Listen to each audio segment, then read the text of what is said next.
Welcome, friends, to the How-To Heretic.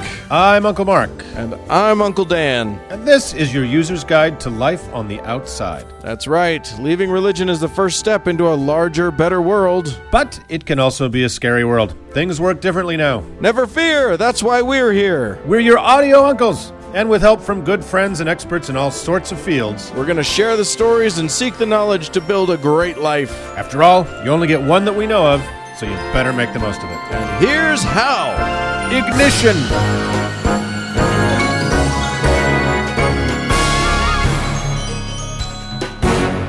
Well, Uncle Dan. Oh, yes? This is another week. This is another show. That's what we do here at the How-To Heretic. We do shows. And coming up, we got some fun things for the people out there. That's right. We welcome back returning champion Professor Jim. Yes, indeed. He's going to teach us all about how to think better, and then you're also going to teach us some stuff. You're going to teach us about a bunch of thugs. We're going to talk about thugs, and it's weird. I'll just leave it at that. It gets a little weird. Watch out for guys with bandanas, and then I'm going to talk a little bit about one of our everybody's favorite biblical characters. You're going to talk about the gayest part of the Bible, at least so far. So far. I'm sure we're going to get to gayer parts in later times, but yeah, we're going to get pretty gay with David. It's gayer than a bucket of foreskins, so let's do the show. Let's do it.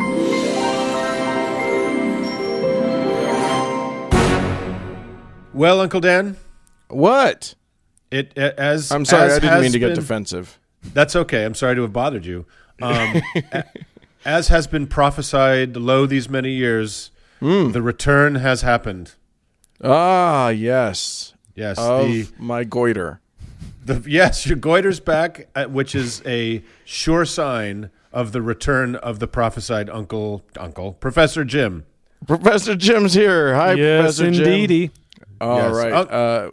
Uncle is a title for idiots. Professor is a title for someone who has found their way out of being an idiot, and that person is Professor Jim. Well, I'm glad you guys call me that because nobody else does. Lots of people call me welcome. You're welcome. We are idiots, though, and we require help. Now, you are a philosophy professor. You are a person who can get our brains ticking along those good, strong, non-fallacious... Fallacious? It's a family show, Dan.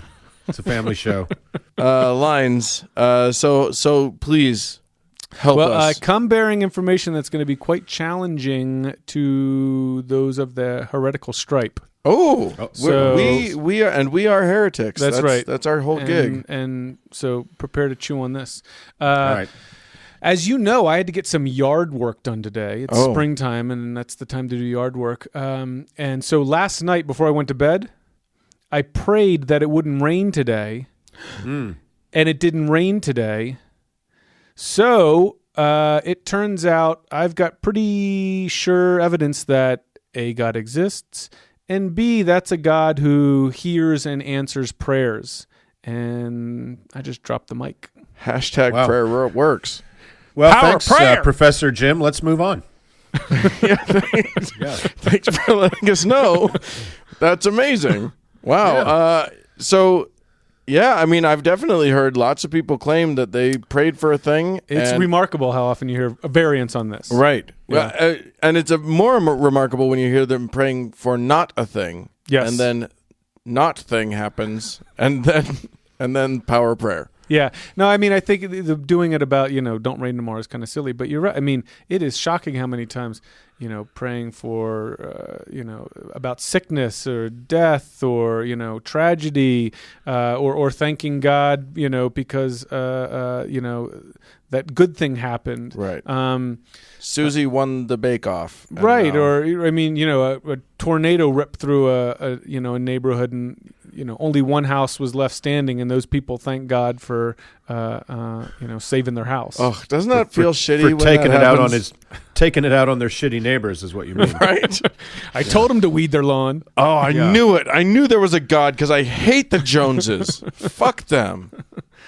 Yeah, so this is the fallacy here. It's a very common one, but I think these prayer examples do a real good job of pulling out the essence to it. Is called confirmation bias. And the way the gist of confirmation bias is you sort of believe something to be the case, and then as new evidence comes along, you only remember or identify or draw attention to the evidence that supports your pre-existing belief. Right. And so, people are praying for stuff all the time, right? But they believe in the power of prayer because they only remember when, what happened was what they wanted to happen. All those times that, God did not stop the rain the next day, or Uncle Joe did die of cancer, or, fill in the blank, right? You just sort of write that off as not relevant. Right. But you remember the times that he answered your prayers. Yeah, it is an intercessionary prayer is a particular interesting bugaboo because there's this whole line of thought that says, if Grandma lives, well, it's a miracle our prayers were answered. Right. And if Grandma dies, well, God just had other plans. It wasn't in his plan. Blah, blah, blah. And both ways, God wins and prayer works. That's right. So that's a tricky one. But yeah, this confirmation bias thing is a very real, very human thing that we just do. Yeah, and think about, it's we do it in very personal ways, right? Think about you're in a relationship with somebody, and everybody is a combination of even you, Dan, wonderful traits and faults. When you're in a relationship with someone, this is a perfect time to list all those. Why don't we start now, Jim? and now we will begin the list. Strap in, heretics. This is going to take a while. Right, you see all the wonderful things about Dan, and you sort of turn a blind eye to the awful things. Or you do the opposite. A lot of people go the other way. He's a litter bug and a tax cheat. Post-relationship, you can see all these awful things, right? And everybody does this with their ex-partners, right? Suddenly, they're the vilest person you've ever known. How could I have, been in love with that person? Well, you were confirmation biasing all the positives before. Now you're confirmation biasing all the negatives now. I notice when I'm, thinking about with my partner, sort of who's doing what around the house. We'll often get into arguments about who's doing what around the house, and what you realize it's so uncomfortable at your place. You guys are constantly just it going can get after heated. Yeah, but what you realize is you sort of think about something like taking out the garbage. You can remember the last time you took out the garbage, right?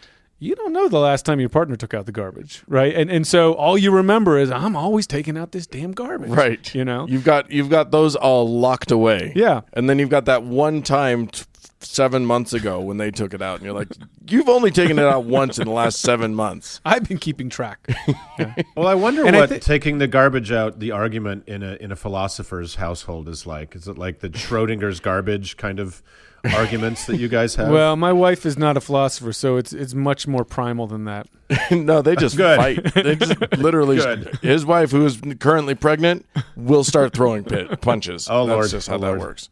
Yeah. Well, the sort of the resolution we've come to is you just have very clearly defined responsibilities. So there's nothing to argue about with the trash anymore because that's my job. And now there's nothing to get a confirmation bias about because we just know that's my thing and she's over there doing her thing. Right. You've unionized. There's clear, bright lines. Who does what? I like That's how you want to roll, right? Yeah. But it's tough to do that when you move out of chores in the house to, I think stereotypes about people are another common place that these sort of things start to work. In a previous episode, we talked about hasty generalizations, where you sort of. You see one instance and then you think that speaks for the entire group.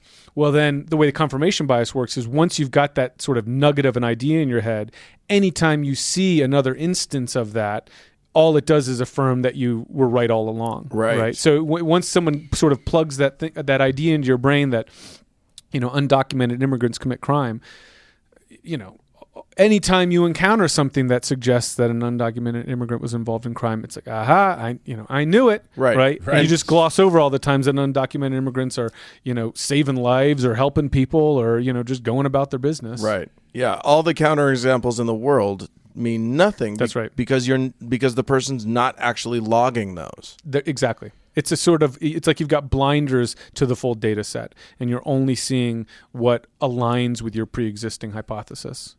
Well, yeah, that sounds like a not good way to think about things. Yeah, but I think it's like being a gambler, right? It's like being a compulsive gambler. You're going to lose, 90 out of 100 times, right. But all you remember is the 10 times you won. That's right. And the friends I have who are gamblers, when you ask them about their gambling, all they will tell you about are those 10 times that they won. Right.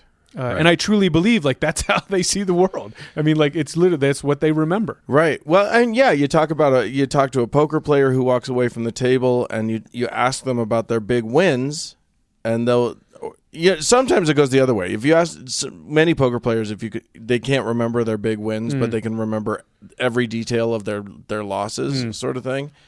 But yeah, I mean, it is true that what you're logging is not all of the information. Right. And we all do it. We all log the things that are important to us. Yeah. And kind of, there's not enough space in the brain for everything. And so, I mean, I think if you want to it's wise to try to combat this. You at any given time ask yourself, if you're thinking about something, whether it's, the power of prayer or Power of prayer, success at gambling, right? Take a step back and ask yourself, okay, what kind of data would bear on this phenomenon, or is there an alternative explanation that might account for the fact that it rained today, even though I did in fact pray for that, or it didn't rain today, even though I did in fact pray that it wouldn't rain. When you take that bigger picture, you're more inclined to be open to the fact that your one particular perspective, the way you want to see the world, isn't the only thing that's going on. I often think about this when it comes to things like medicine. When it comes to people who are really into alternative medicine versus standard quote Western medicine or whatever, and you see people who they know 4 people who love acupuncture or whatever, and so they've heard firsthand stories of. I went in with my back problems and the essential oils worked for me. Right. Yeah. And once you've logged those, and no one's coming in with the counterexample because nobody talks about it. You go in and a thing doesn't work. Right. It's not a story. Yeah. You're not telling that story, and suddenly you've got this whole bias. But you hear about when medicine doesn't work. Yeah. Well, and I mean, certain, industries, the essential oil industry, which is, booming here in Utah, work on exactly this phenomenon where, it's all, word of mouth selling, right? Sort of person to person selling. And what they're selling are their own anecdotes, right? Let me tell you about what this lavender oil did for my Uncle Joe's gout, right? Let me tell you about what this tea tree oil did for my anxiety. If you want to get FDA approval for something, and then qualify as being, quote unquote medicine, right? You got to do a clinical trial, and you got to, actually sort of see if some people that get this substance, and other people that don't get it, but, they're getting a placebo, which they might think is it, right? At the end of the day, does one group do better than the other? That's not anecdotes, that's data. Right. But, the alternative medical field, especially the stuff that operates by advertising, person to person, they get around that by saying, look, we're not making any clinical claims here, we're just telling some stories, right? But it turns out that these anecdotes sell, and they sell in part because of confirmation bias, because people are very inclined to hear these stories about things that work. Yeah. Well, it's funny. I just going back to the power of prayer's confirmation bias, because that's kind of our corner. I had a very blunt, elderly, well-meaning relative who's now gone. That will be funny as a coda at the end of this story. But she used to bark at me all the time. She knew I was not a believer, not a Mormon. She used to bark at me all the time about the power of prayer, power of prayer, power of prayer. And while she was barking at me, her husband was in the next room dying of brain cancer. And all I could do was just kind of go, okay, can you not see that? So, it would, and now she's gone. So it would make more sense. The power of prayer could be shown clinically effectively to work if when people got sick or when you were worried about them, you prayed for them to die because everybody dies. And then so in the 100% of cases, you'd be like, shit, it worked. They've done studies like this where they actually sort of ask. I believe the study design was something where they asked congregations to pray for. It was essentially a clinical trial, right? You sort of take a population of people who I think had heart failure of some form, and half of them were picked out and given congregations to pray for them. Right. And then the question was, is this population, and they're told, John, the Methodists over, across town are praying for you, or Sarah, the Lutherans are praying for you.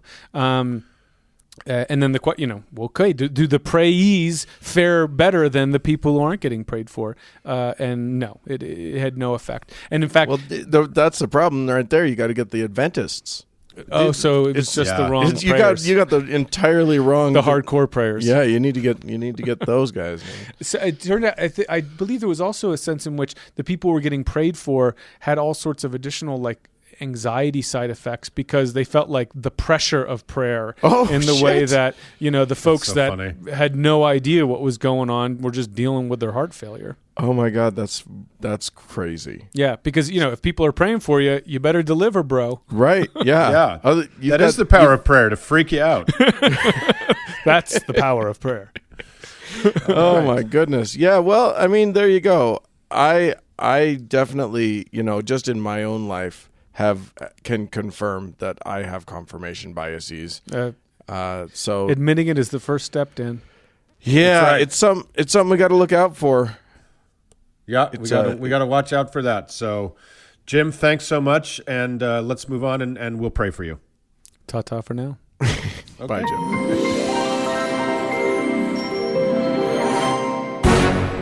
You know what, Uncle Mark? Tell me what, Uncle Dan. The world is full of wacky people. Yes. And all over amongst these wacky people, there are wacky beliefs out there. It's just a thing that we do as humans. Yes, there is, the wacky beliefs often provide a rocket fuel to the wacky people to do some wacky things. So, Uncle Dan, pardon me, the human experience is so replete and so chock-a-block and so richly abundant with terrible ideas. It's a fucking miracle there's any time for good ones. You know what I mean? Well, so we can drown them out pretty well. So this here is one of those terrible, terrible ideas brought to us with the full support of religion. Religion, for when you want to be an evil shit, but you have no rational excuse for it. Right. So this week we're going to meet the Tuggies, or what are better known as the Thugs. Oh? Now, yes. Now, you might think that thugs are any black person that a frightened conservative white person sees walking down the street. Now, why would you say that I would think that? Or in a rap video. Is that a personal comment on me, or is that... No. That I'm the general you. It's bait. I see. It's bait. Yeah. I'll take it. I'll take the bait. So thug means more than a guy in a rap video. In this case, it was an organized gang of professional robbers and murderers that traveled in groups across the Indian subcontinent for 600 terrible years. Whoa. The earliest accounts of the thugs is found around 1356. Thuggee was a secret cult whose members were both Muslims and Hindus. So, see, it is possible for people to get along. You can reach across party lines as long as everybody's on the same page in terms of plunder. As long as what you have in common is murder. Right. So, but weirdly enough, both Muslims and Hindus in this gang worshipped Mother Kali, the goddess of destruction. Sure. They operated as gangs of highway robbers, tricking and later strangling victims. Okay. Sounds great. So far, so good, right? Yeah. So to take advantage of their victims, the thugs would join travelers and gain their confidence. This would allow them to surprise and, as I said later, strangle the travelers, usually, and this is important, with a yellow handkerchief or noose. Oh, wow. They had a signature death machine. Yeah, everybody has to have a code. So they would rob and bury their victims. During the 1830s, they were actually targeted for eradication by the Governor General of India, the Indian Raj, the English Governor General of the Indian Raj, and his chief captain, William Henry Sleeman. More on him in a minute. But as we know, the English language word, as we now know, the English language word thug traces its roots from this, the Hindi, which was tag, which means swindler or deceiver. Oh, wow. Mm-hmm. So membership was sometimes passed from father to son as part of a criminal underclass. The leadership of established thug groups tended to be hereditary as the group evolved into a criminal tribe. Other men would become acquainted with the thug band and hope to be recruited, as they were, for some reason, respected by the criminal community and had a camaraderie of numbers and shared experience. Robbery became less a question of solving problems associated with poverty and more a profession. Sure. So, yeah, there is honor among thieves, apparently. I've seen Ocean's 11. I get it. It's exactly like that. There were a bunch of hip, handsome, and cockney malcontents. I'm sure they were underscored by WC. So they even would occasionally spare children of the travelers and groom them to become thugs themselves, because the presence of children would help allay fears of traveling parties, thinking, oh, well, they can't be that bad. They've got kids with them. Yeah. You could also become a thug by finding your way to a thug guru who would put you through the paces to get into the guild, see if you were reliable, you had courage, you were discreet, and if you had homicidal tendencies. Right. Are you were in. You know, he's really good at stealing. He's got all these things going. He's just not murdery enough for us, I think. Yeah, he keeps fucking up the strangling. No, not the waist, not the knee. What is that, a black bandana? What are you doing? Exactly. Well, another time we should talk about the hanky code, which is a funny thing. This is very. If you wear your murder hanky in the front pocket on the left-hand side, it means you're into murdering with your dick. Wait. I've never learned the hanky code. You're an aggressive bottom, I think, if it's yellow in the front pocket. So, so here's their kind of origin story. They trace their origin to a battle that Kali, the goddess Kali, had against the demon Raktabija. Their foundation myth departs a bit from the Brahmanical versions of these stories because thugs considered themselves children of Kali. They were created from her sweat. Okay. And as I said again, many of the thugs who were captured were Muslims, which makes it doubly weird. But according to the colonial sources, when they started running these guys to ground, thugs believed they had a positive role in saving human lives because they thought without their sacred service, Kali might destroy everything. She might kill all humankind if they weren't out there doing her work. That's okay. I like it because when we've discussed, when we've been introducing ourselves to the gods, the various gods of this universe, one thing that we learn is that many gods, and often I find female gods, are just bloodthirsty crazies. And we've done a bunch of the female gods, and they tend to be pretty ruthless. They're just murderous. They're just they're insane. So maybe there's something to this idea that maybe if we murder some of the people, she won't murder all of the people. I'm with them. If you're in the Punjab and happen to meet a thug, just say thank you for your service. Right, exactly. Shake their hand, and if they start to bring out a hanky, run away. It's just manners. Only if it's yellow. Right. So they believe their killings were a means of worshiping Kali, who was honored at each stage of the murder by this whole complex system of rituals and superstitions. They also were guided to their victims by omens they observed in nature, and I couldn't find any further information on what that is. But once the deed was done, the graves and bodies were prepared according to strict ceremonies. A sacrificial rite would be conducted after the burial, involving the consecration of sugar and, Dan, the sacred pickaxe, the tool the Brotherhood believed was given to them by Kali to dig the graves for their prey. Oh, okay. Sugar and a pickaxe. I feel like that's a fun night at home. I think we need to get a sacred pickaxe to hang up in the studio there, Dan. It's just a little... I think so.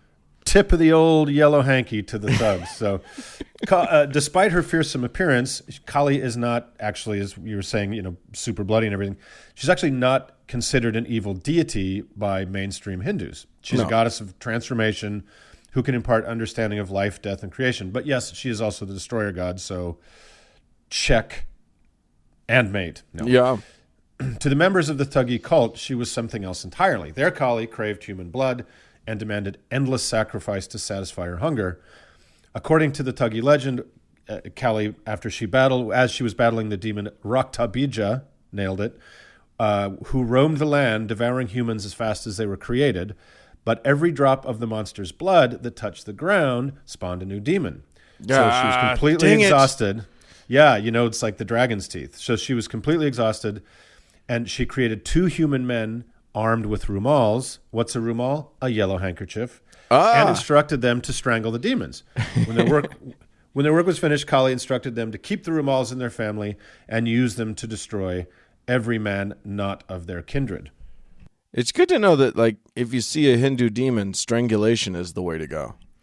I think it's probably the safest bet. It's like a starfish. You don't want to cut it up. These are useful tidbits that we like to impart out to the listeners so that they understand, this isn't just about learning silly things about different religions. It's about practical knowledge that you can use in your daily life.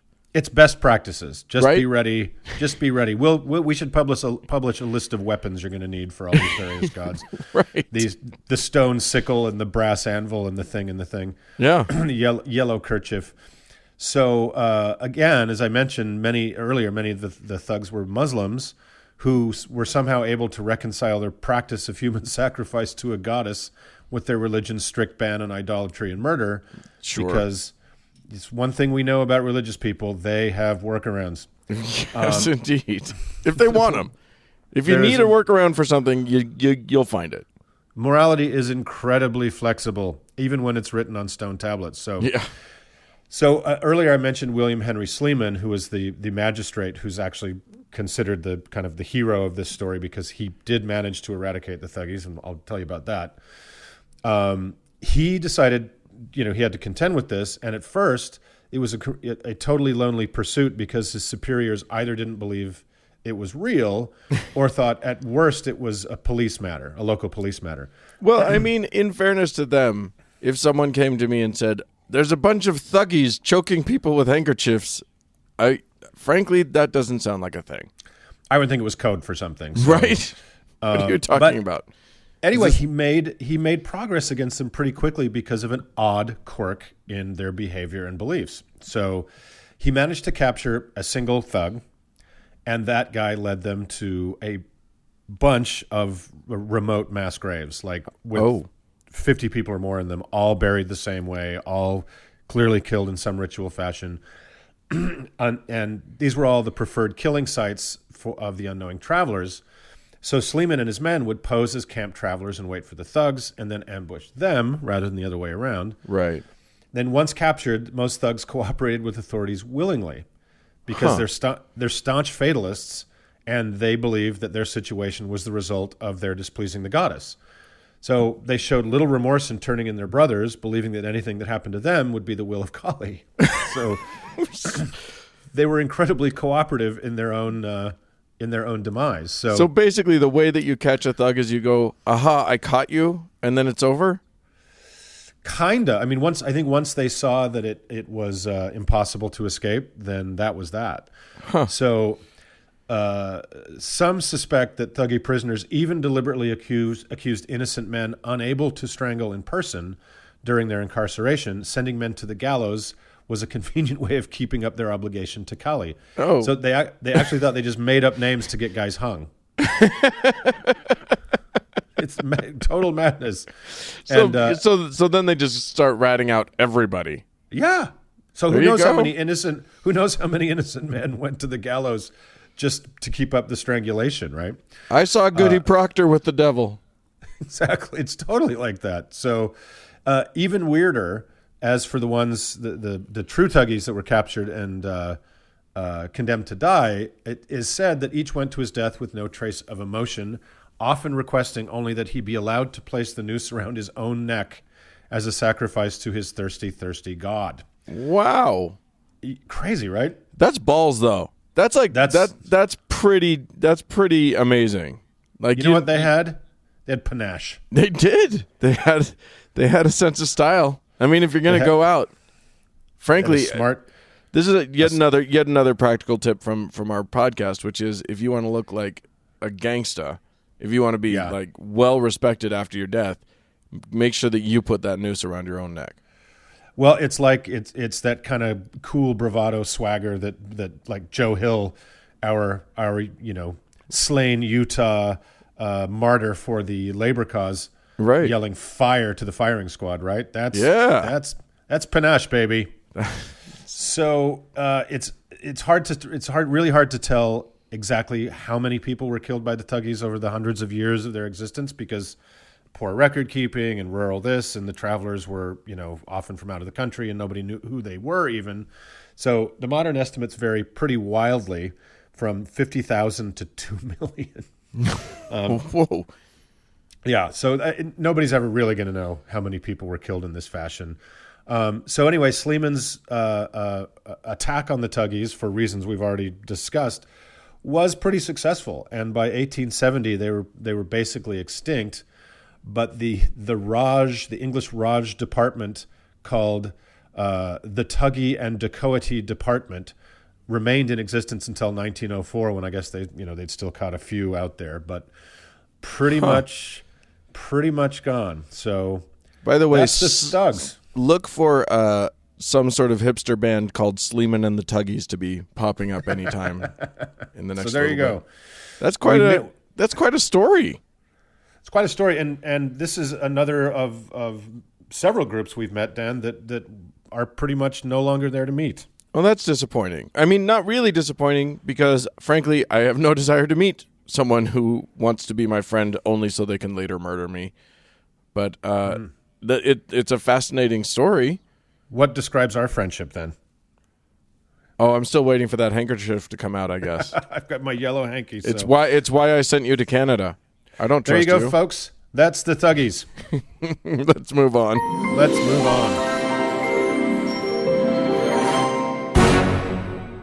OMG, Uncle Mark. OMGG, Uncle Dan. What's the second G? Don't worry about it. That's what the second G is. Fair enough. Yeah. Fair enough. Well, I'm thrilled to say that we have some lovely people who have decided that they want to get patronizing with us. Yeah, this has been a great week. Thanks, guys. Apparently, Dan, me scolding you and Uncle Doug about your microaggressions is good for business. So watch for more of that. Yeah, exactly. We're going to make this show great in that respect. We do have some folks to thank this week. These are people who have learned from us that if they give us a little bit of their money every episode, they will get early access to every show. They will get access eventually to our bonus content, which is proving harder to do than I thought because you're out of town and stuff. But it's going to happen. It will. And they get to feel good about themselves because they are helping us make this show continue. Because they're learning that easy. That little bit of money they throw in is returned tenfold. Well, maybe sixfold. It's not. I'm not guaranteeing 10, but sixfold in love. It is returned unto ye. I don't disagree with you, as long as you said the love part, and we're not going full prosperity gospel on them. We'll save that for next week. We're not going full Bernie, or what was that guy's name? Who's the crook? Never mind. They're all crooks. Yes. Every last one of them. Anyway, let me give you a list of people who aren't crooks. I want you to know their names. We got Nicole, Joshua, Melanie, Leslie, Adam, and then my old friend Adam. I want to give a shout out. Thanks, Adam. We love you. Right. There's also another Adam who's not your old buddy, I assume, but might be. Brian. There's a name which is God damn you, Menossine's favorite. I think that's a racehorse. I'm not sure, but whoever it is, they're generously giving to us. They bet on us. And David. And then you have to come up with a saint for Jusa Marti. Jusa Marti. Now this one is an easy one because I did the chart, and it's a simple one. And this one is a favorite. This one is a crowd favorite. Oh, good. And that is obviously Saint Ergonomia of Bartertown, and that Saint Ergonomia of Bartertown is the patron saint of fizzy water fads, and roundhouse kicks, or any spin kick if, and this is critically important, if properly executed. And by that I mean, don't be trying this if you're below a brown belt and you think you'll have Saint Ergonomia's protection against the wicked groin pull or a turned ankle on landing. So congratulations to a person whose name I can't remember, but I love you anyway. Yes, and that I will mention that we guarantee that if you are a patron, we will attempt your name on the air. We do not guarantee we will achieve it. That we will get it right, exactly. Yeah, getting it right is not our thing. No, we're not super into that. And then you were going to mention another patron, right?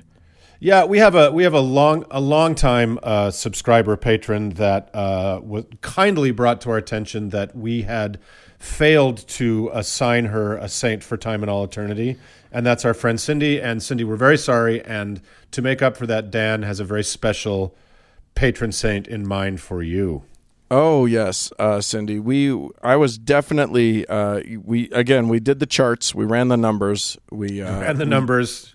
Yep. We did what we could, and it turns out that your patron saint, Cindy, is Saint Frederick of Frederickstown, wow. Which not very creative on whoever came up with that. Which obviously wasn't me at all. Keeping it close to home, I guess. Anyway, Saint Frederick is the patron saint of concrete structures and of wooden boats, and also of small woodland creatures. So your voles, your squirrels, your weasels, your various and sundry. Let's just say it straight up. He's the patron saint of weasels, as unclean and forbidden as they are. They need a patron saint too, and Cindy, so do everybody needs one. Yeah. So that's that. You're in good shape there. Should you wish to cavort, a la Disney princess, among the small critters of the woodlands. That's right. I hope that was worth the wait for you, Cindy. I certainly think it was. So it congratulations. 100% was not. Anyway, congratulations to you guys on your saints, and thanks again so much to everybody who becomes a patron. If you would like to join the ranks of goodly people who help their uncles out, you can go to howtoheretic.com and click on the Patreon button there, and that'll take you right to where you need to be. That's right. And thanks so much for doing that. Love you guys. More to come. Moving on.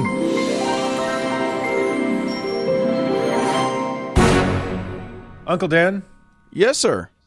When one needs guidance, when one needs to find truths as revealed in really good, tightly written, clearly moral narratives, where does one turn?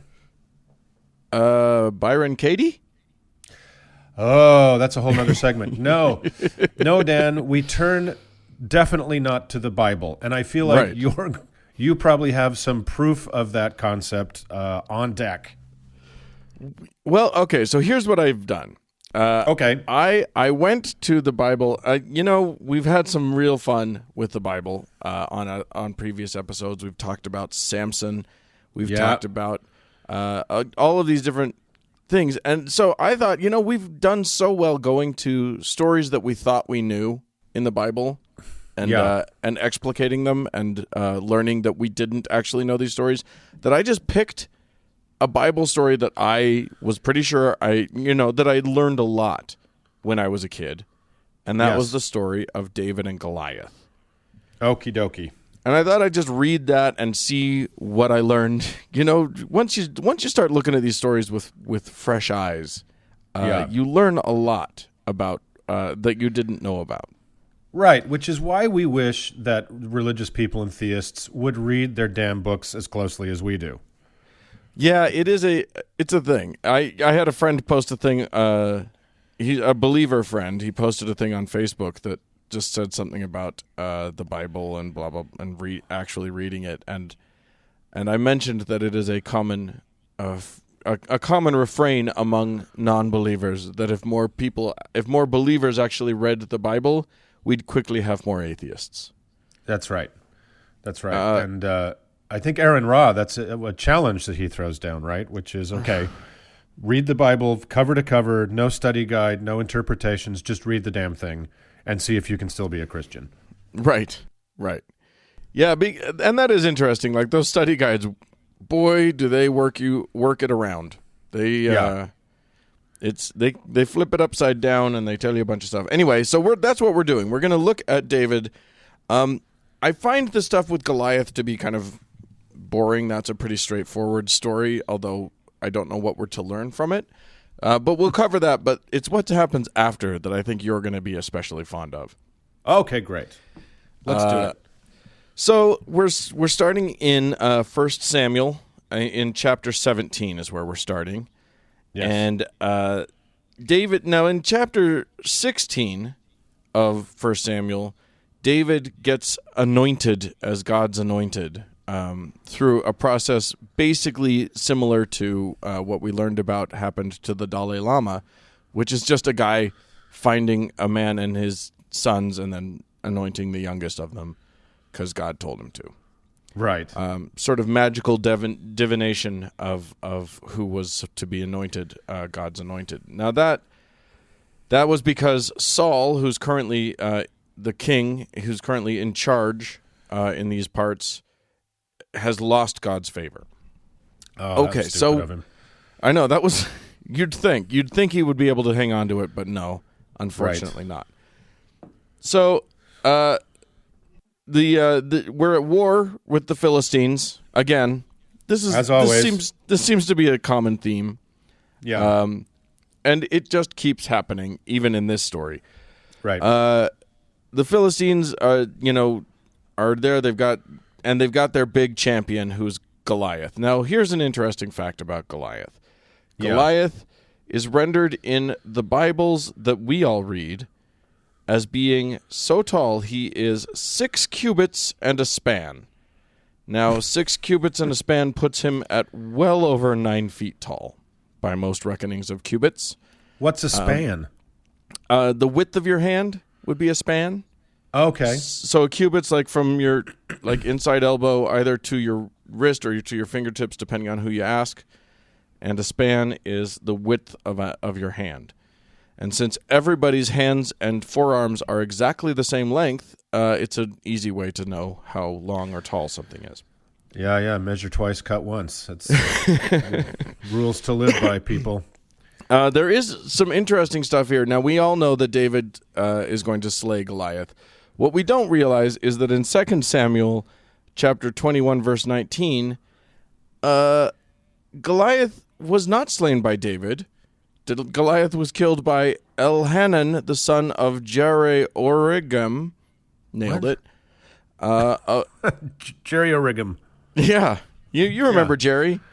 Oh, well, I remember Jerry-Origam. He was very particular about no shortening his name. Right. Well, I mean, the Irish are like that. Jerry-Origam. I killed the giant. It was not the boy, it was me. So it is very funny because in the original Hebrew, in 2 Samuel 21:19, Elhanan is the one who very clearly is said to have slain Goliath. That in many of our translations, including the King James, is changed to the brother of Goliath. So that's an interesting little fascinating fact. Okay, so hold on. So in the as Uncle Doug always says, it's the King James or nothing, right? Right. So in the King James translation, you're saying it says not only you're saying it says David didn't kill Goliath? No, it's saying no. In order to make sure that it doesn't say that somebody else killed Goliath, it says that this Elhanan killed the brother of Goliath, not Goliath himself. Oh, okay. But that's not what the original text says. The original text says that Elhanan killed Goliath. So already we've got some trouble with this Goliath character. We have a murder mystery on our hands. We do, indeed. So anyway, what's absolutely not in dispute, except by anyone who actually doesn't just take the Bible at its word, is that there's this giant guy. Oh, and also many of these other texts render him as 4 cubits in a span, which puts him at a reasonable 6'9" rather than the almost 10 feet tall. Right. Anyway, this guy's huge. He's what we'd call a power forward, I think, if we are going to compare him to sport. Well, yeah, or I mean, he might be a center. I'm assuming that these Israelites are small fellas, right? So he's a goalie. I don't know. Exactly. Let's not bring sport into it anymore. He has he's got a coat of scale armor of bronze weighing 5,000 shekels, which that's a thing. I actually looked that up. People are assuming that a biblical shekel, is approximately half an ounce. So 156 pounds for those of you who are playing along at home. Anyway, and those who are raised Mormon will find this a familiar thing, that there seems to be in these sacred texts a strange estimations of impossible armor to wear. But right, yeah. So go ahead. 150-pound armor. He's got he's got a spear that the iron point weighs 20 pounds. He's a big dude with heavy things. And he's taunting the Israelites. He's saying, hey, basically what he says, he keeps coming out, like every day before the fighting starts, he comes out and yells at the Israelites and says, pick one guy to fight me, and if your guy can beat me, then we'll all be your slaves. And if I beat your guy, then you all have to be my slaves. So that's every day he's coming out and saying that shit, and then they don't fight him one-on-one. They don't choose the one-on-one thing, which, by the way, that's always a bad choice. Don't ever do the one-on-one thing. Just do the fighting. Do the war like you're supposed to do it. Right. That's what I always say. That's what if I had a shekel for every time you said that, Dan. Right, exactly. So this is, this goes on for a while. Like, if, the biblical time is 40 days or whatever. And finally, one day, little David, and by the way, I got to say, little David is described every single time he's described. They're like, and by the way, this dude was hot. This dude is sexy. Right. Let me see if I can find a good. Oh, so going back to this chapter beforehand when he's being covered in oil. He comes in from the fields, and he's described as, I think, ruddy, and anyway, he's sexy. He's very good looking. Isn't he a child? He's young. Okay. Yeah. He's young because he's a shepherd boy. Yeah, and all of his older brothers are out, or at least 3 of his older brothers are out fighting. Okay, so in addition to all the general rapiness and misogyny and shit in the Bible is also describing what we would call underage boys as sexy. So good. Yeah, good. I mean, keep it consistent. That sounds about right, doesn't it? Yeah. Oh, also, not for nothing, this will come back many times. He plays the lyre. And like a little angel, he plays that lyre. His little harp. Yes. It is as mentioned in the Leonard Cohen song. Yes. Yeah. It is, yeah. It is indeed. So yeah, this is a handsome boy who plays the lyre. His dad sends him to take food out to his brothers who are on the front lines. And here's what's funny. Somehow the front lines have done their daily yell, which gets them, I guess that hypes them up. They're haka. And then they've gone to the front line. So they are ready to fight. They've left their camp, and they're out there on the line ready to fight. And David meanders out among them to find his brothers, apparently, in that state. And he's like, hey, here's some food. Dad sent me out to see. And David happens to catch Goliath's spiel that day. And he's like... Okay. And then he goes around and starts asking guys around him, hey, what do you think the king would give you if somebody killed this guy? What do you think you'd get? And everybody had been saying, the rumor was, the king will, I'll give you the quote, the king will give great wealth to the man who kills him. He will also give him his daughter in marriage and will exempt his family from taxes in Israel. So, wow. So like the rumor was that you'd be set. You'd be doing pretty good if you killed this guy. Yeah. Which makes sense. The king put out a hit on Goliath, and you'd be nuts not to take it, except that you're probably going to die. Right, exactly. So David, who is, he's got some balls on him. I'll give him that. Then they're beautiful like the rest of them. He's hot. He's 12. Sexy. He's hot. Yeah. Yeah, exactly. He starts prancing around. He starts like getting some ideas in his head.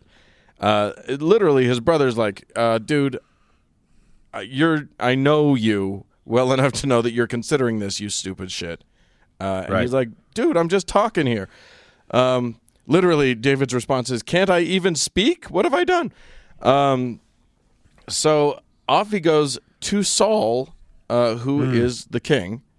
And he's the shitty king. Right, shitty king. And he says, hey, let me kill him. To which Saul says, why would I let you do that? And it does seem like the stakes are pretty fucking high. Like, the whole deal is, if you lose, everybody has to be their servants. So it seems like the stakes are impossibly high on this. But then David says, you know what? I'm a shepherd. So obviously that's a point in my column.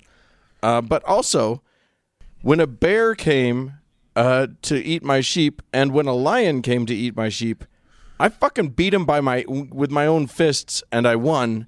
So I can take this guy out.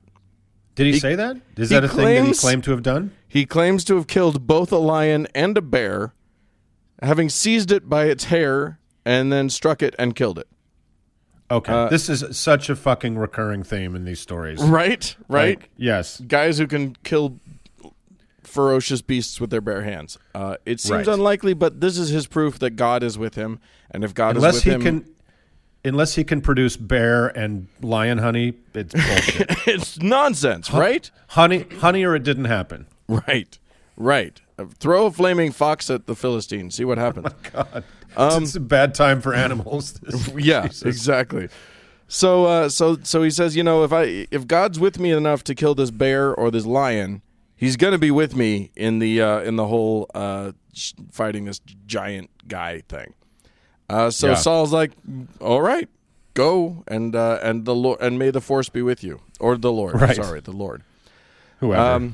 And Saul does this whole cute thing of like trying to dress David in his armor, in his own armor, and his sword and whatever. And David's like, nah, I can't move in this. I'm not used to it, so I'm not going to do it.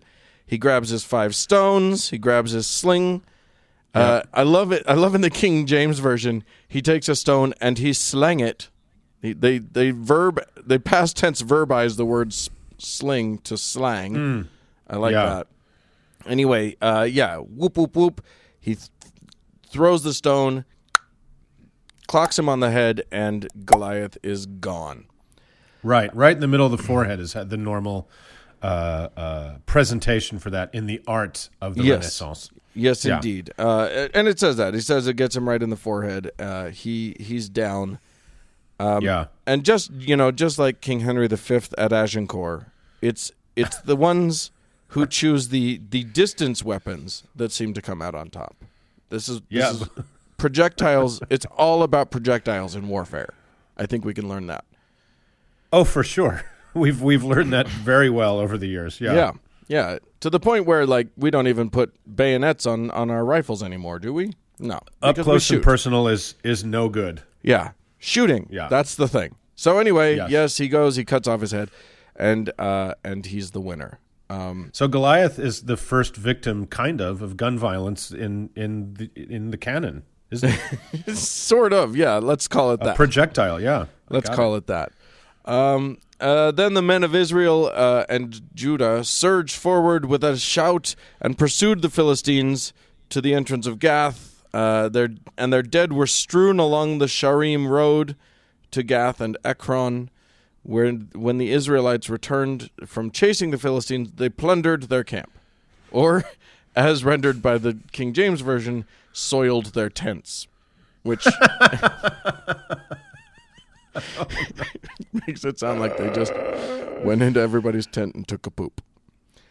Well, fair enough. They just killed their champion, murdered a bunch of them, and then they had to be total stinkers about it. Right, which is funny. And by the way, the Philistines did not honor their end of the bargain. It's not like they laid down their swords and said, I guess we're your servants now.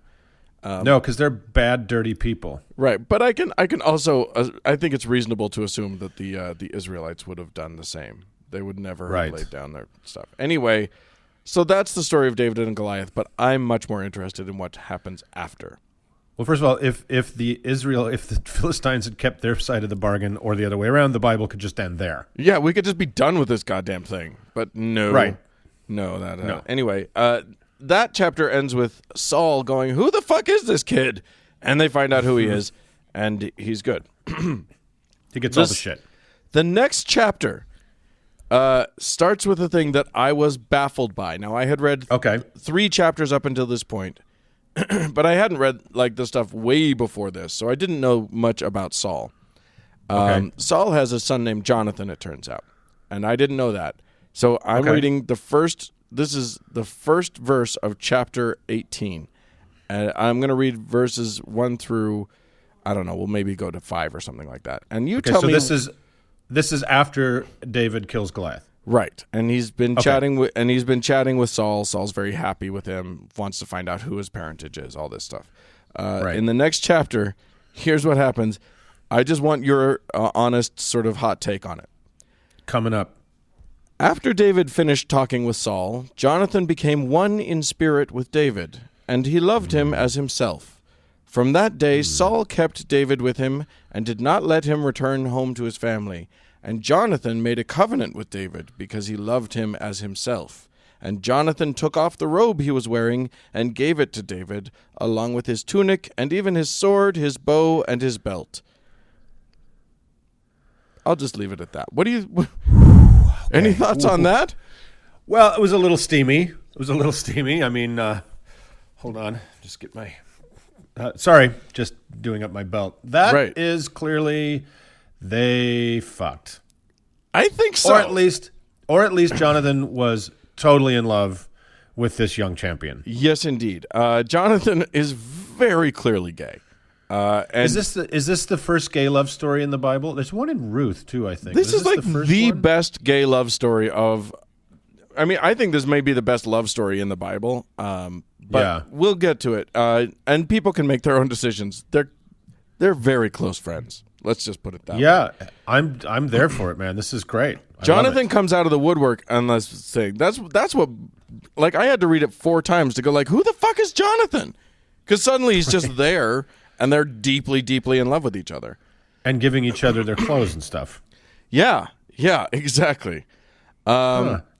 David becomes a high up in Saul's army. And they keep and Saul keeps sending him out with his army to kill Philistines, and David keeps like succeeding.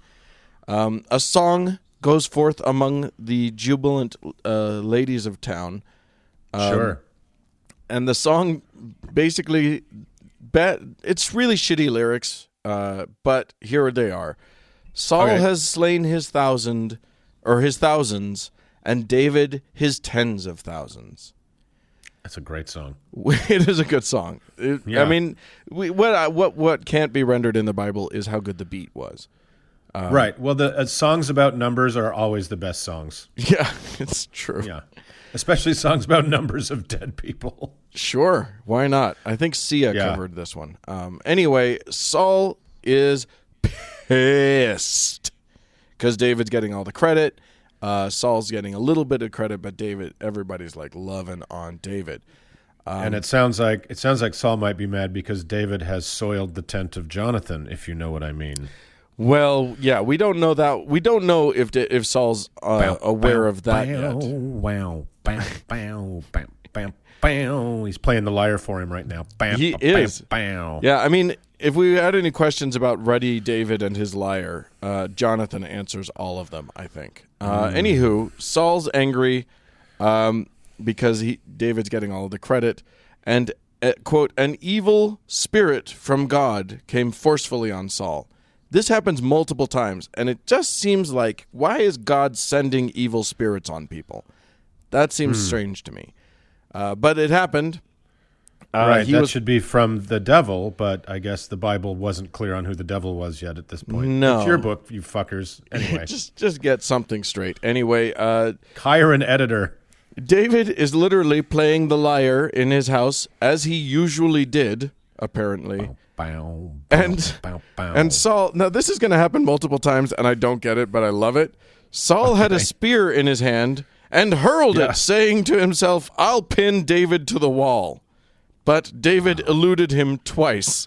So Saul keeps and this keeps happening. Saul keeps grabbing spears left and right and just chucking them at people when he's mad. Yeah. This is his... Well, if he didn't have such a spear-based decor, this would probably be a safer house for Jonathan and David to explore their sexuality. And I kind of keep coming back to that, don't I? Anyway, don't worry. I'm going to keep coming back to it too.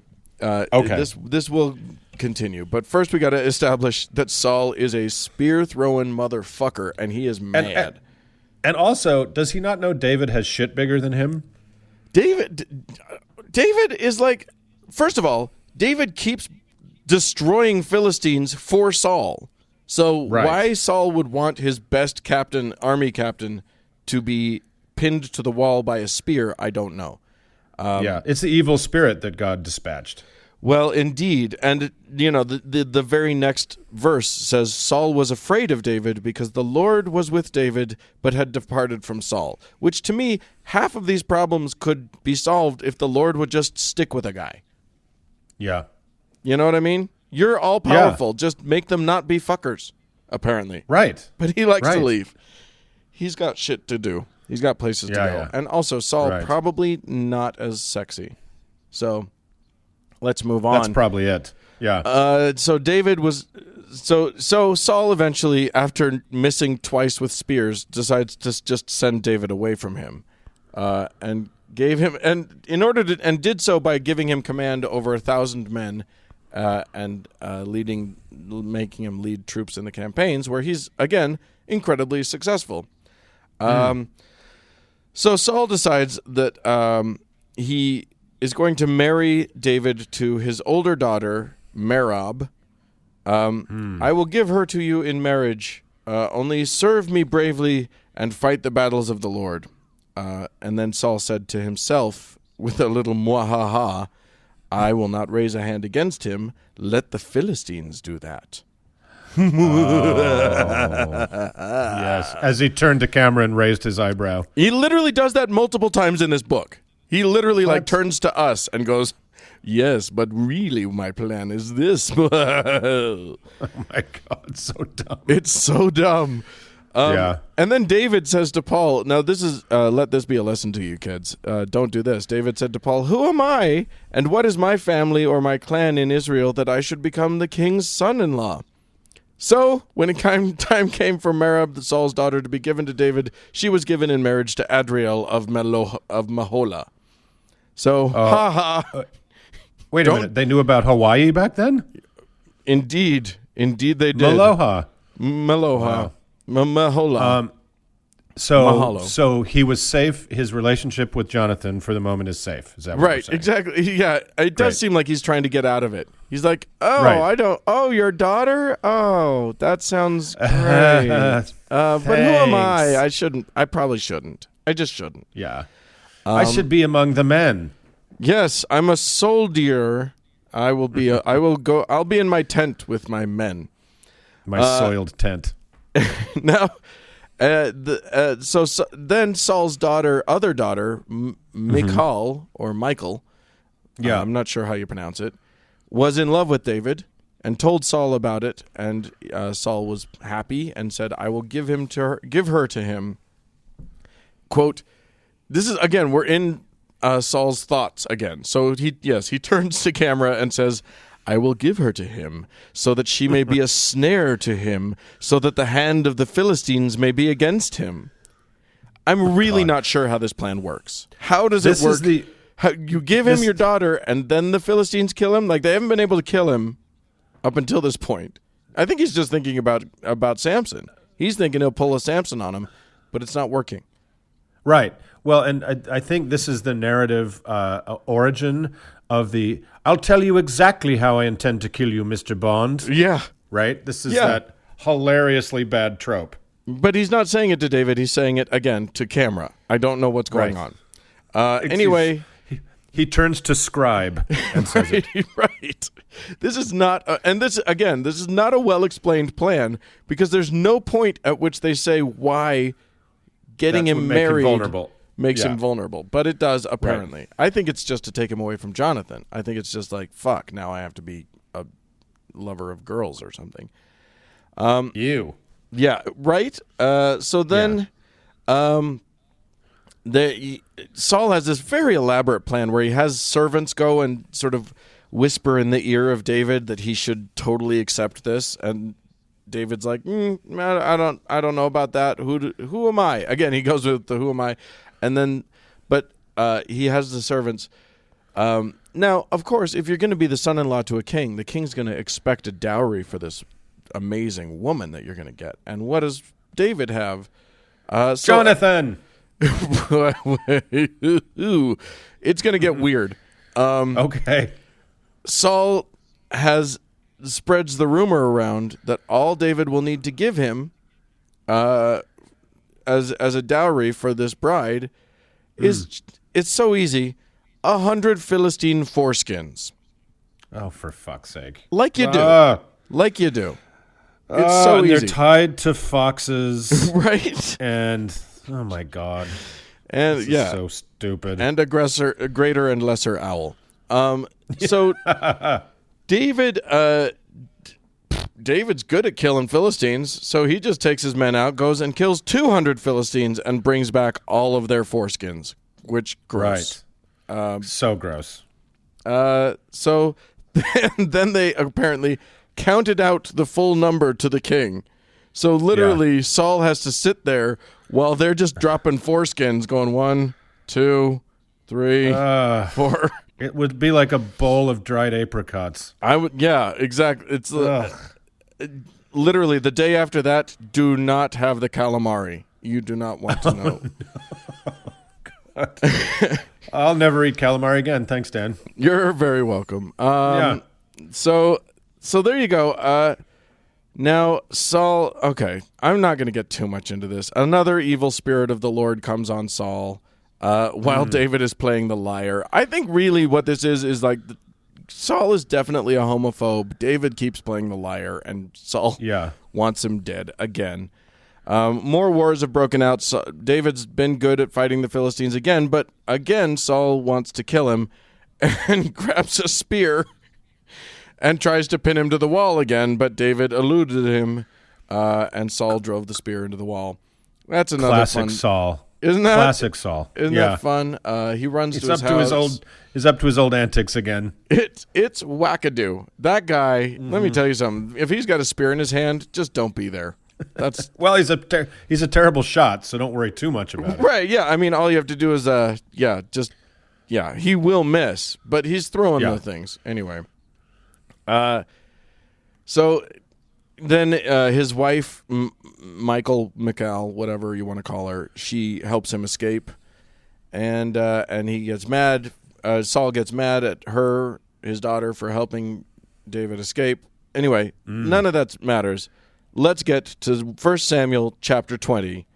There's more. And in the New International Version, the heading at the top of this chapter is David and Jonathan. Bow, bow, bow. Yeah. Whew. Oh yeah, Bow, baby. bow, bow. Now it's David and it's time for David and Jonathan. I have no idea what a liar sounds like. I think it's better if it's just a sexy bass line. Okay.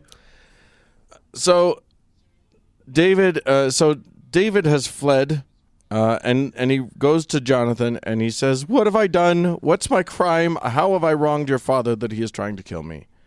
And Jonathan doesn't actually believe him. He's like, "Dad tells me everything. He would tell me if he was trying to kill you."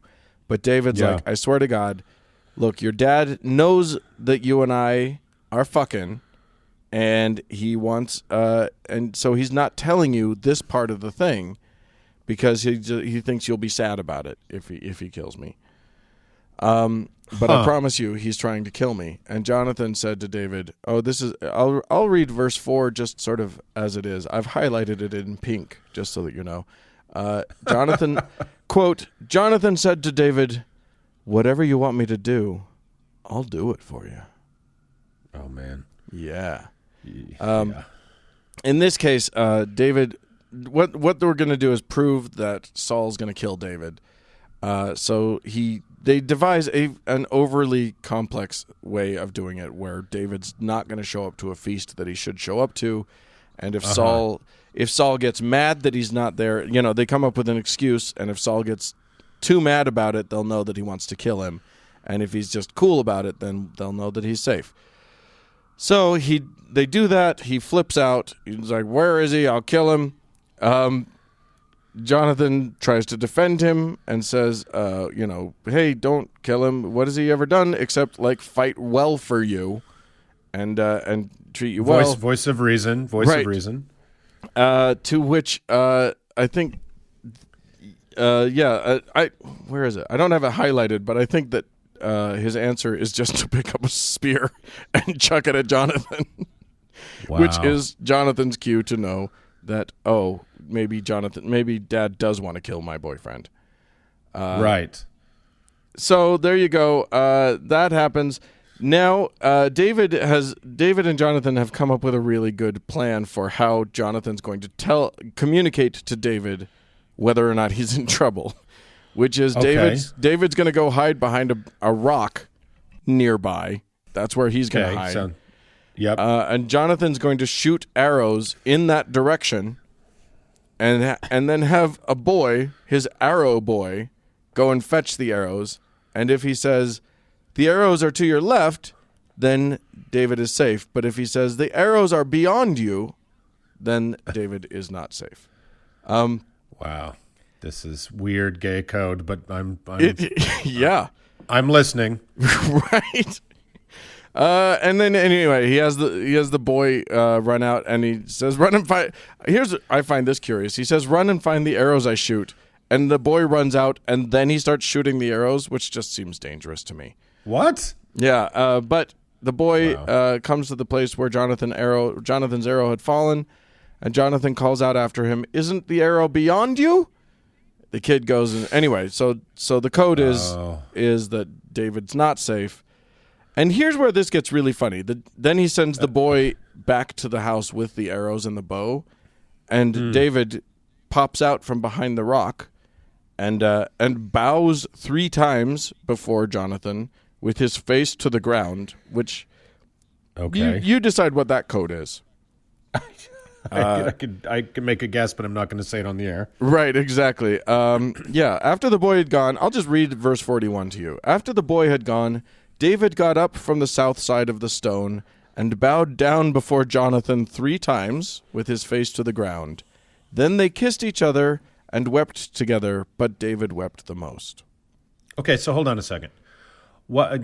Kissing, obviously, that's established in this story, so that's not shocking. Right. But why did they need an arrow boy and a code if he was just going to walk out there and talk to him? I'm glad you asked, and the answer is... Okay. That's correct. The answer is you're right. Why, indeed. Because they had an elaborate system of caw, right. And If I yell four pennies and a farthing, then you'll know to take 2 steps to the left, at which point I'll yell another. Yeah, very elaborate code considering they can just go up and talk to each other. Right. So stupid. Again, hire a fucking editor. Yeah. How like what does it have to do with the meat of the story? Indeed. Right? It's just these filler. Little capers. It's just filler. What does it matter? All that matters is now they're saying goodbye to each other. Right. Yeah, and they smooch and bow their faces to the ground, which as you do when you break up with your Tinder date. It's got to be code that's got to be code for a BJ, right? That's what we're talking about here. We're talking about a beej. A beej. He gave Jonathan 3 beeges, and they smooched they made out for a while, and then they cried. Nothing gets me thinking about a beej like a bowl full of foreskins. Yeah, there you go. From that point on, David, a bunch of other shit happens, and David goes on to become the king that all of the conservative right of our country now compares our current president to, because David becomes a righteous king who sort of force rapes a lady, and there's a whole bunch of shit that happens. He's a grabber by the pussy. He turns into a grabber by the pussy kind of guy, but I just wanted to focus on his gay past. Well, that's so interesting because you're right. The American evangelicals are constantly using David as their out. Yeah. Right? They're constantly saying he was a flawed man, he was a bad man, but he was God's anointed. Right. That's all that matters. All that matters is that he's doing good in general, even though he's doing ill sort of on the side. Right. And he built the first temple, right? The first temple in Jerusalem, et cetera, et cetera. But I wonder, Dan, yes, what they would think about it if they really knew a little bit more about the David and Jonathan story. Right? I mean, yeah. Trust me, you can read it. I mean, I guess you can read it that they're just friends, but no, you can't. No, you can't. Yeah, boy, you have to be reading it pretty poorly to think just that. And yeah, it's if there's one thing that animates American evangelicals, it's hating the gays. Right. That's what they all have in common. So, yeah, let's get friends out there, evangelical, ex-evangelical friends, and I know we have some. Maybe share this story with your friends and family that are still in the pews. Yeah. It'd be fun. Yeah, exactly. Yeah. So there you have it, the great gay love story of David and Jonathan. Whew. Well, that is the hottest Bible story we've told since Lot and his daughters. Jesus Christ, that's so true. This book is so fucked up. Up. This book is rated. God. This book is at best NC-17. Oh my God. It's so much worse than that. You can't. Yeah. Like, I want them to make movies, like honest movies about this stuff, because they would be snuff films, and the murder broken up just by rape. Yeah. And ogling 12-year-old shepherd boys. Yeah, exactly. Well, there you have it, kids. Don't read your Bibles. Unless you want to be weirded out. Read the Bible and live by that shit, because, boy, it's meaningful stuff. So let's move on. Let's do it.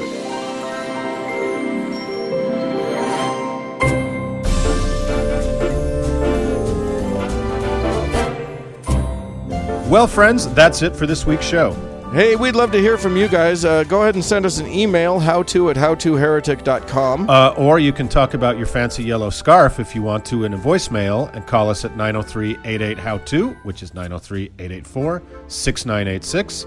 You can also yell at me on Twitter at howtoheretic. Yep, or find me on the Facebook page occasionally giving you something. I'm not much. So rarely. Anyway. So preciously, yes. Thank you so much again to our patrons for all of your kind support. That's right, and thanks to Cody Layton for editing the show. And thank you, friends, for tuning in.